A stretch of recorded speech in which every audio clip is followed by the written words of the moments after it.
مدارس شهری، مدارس غیر دولتی، تمامی مدارس در سراسر استان و کشور شهریه متفاوت دارند.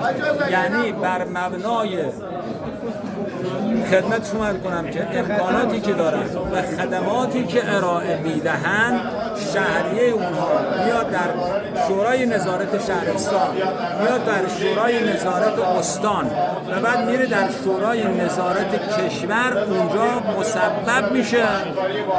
تمامی مدارس ما شهریه هاشون در سایت مشارکتها.ir مشخص و معلومه و بعد امکاناتی هم که میدن خدمت شما کنم که اون امکانات مشخصه، یعنی فوق برنامه‌ای که بایستی بگیرن. لذا هیچ مدرسه‌ای حق ندارد از اون چه که در سامانه مشارکت‌ها برای او در نظر گرفته شده ما خدمت شما عرض کنم که شهریه‌ای بالاتر بگیریم.